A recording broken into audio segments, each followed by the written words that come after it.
But ladies gamers, do you know game companies do not need to innovate all the time? They can release a 1.5 version of a game and call it number two.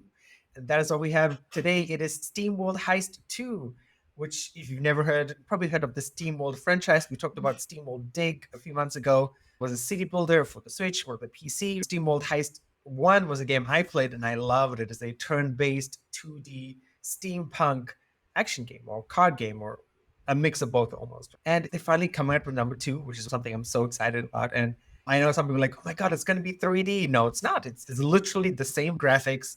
Basically, it's more weapons, more places to go, more ways to customize your characters, more characters to choose from.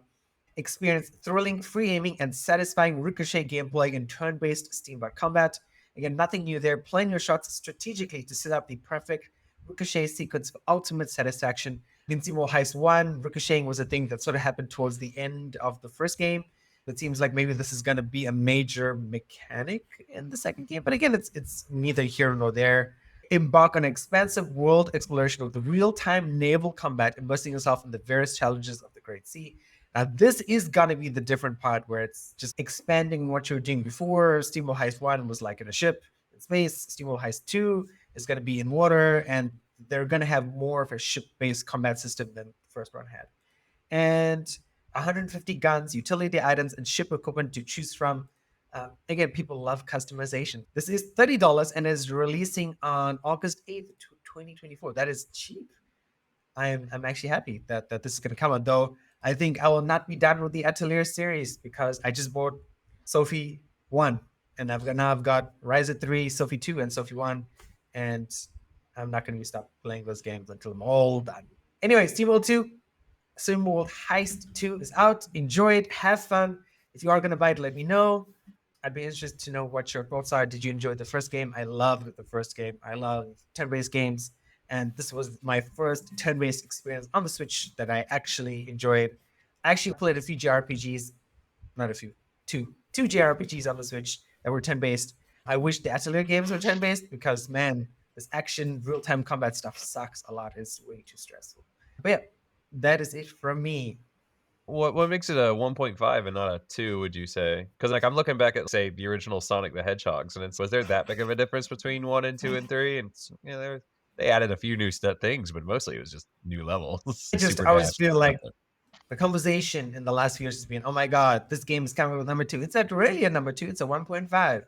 And I understand some people like that. I think most people just want to play like me. Like I'm gonna play all these Atelier games back to back for the next few months. And most people are like, oh my God, that is super boring. But it's not boring because it's like it maximizes my time. I don't have to think or learn new mechanics. And this is what I get to have the most amount of fun for the 1 hour, not 63 minutes or 64 minutes. When it's 1 hour, I stop of gaming a day.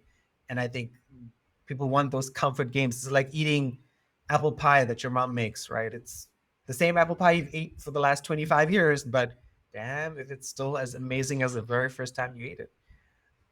That's how I feel about it. And that's why I call it a 1.5, is because it is not 100% different. I know when they were talking about this game that people are like, oh my God, they're going to make it 3D.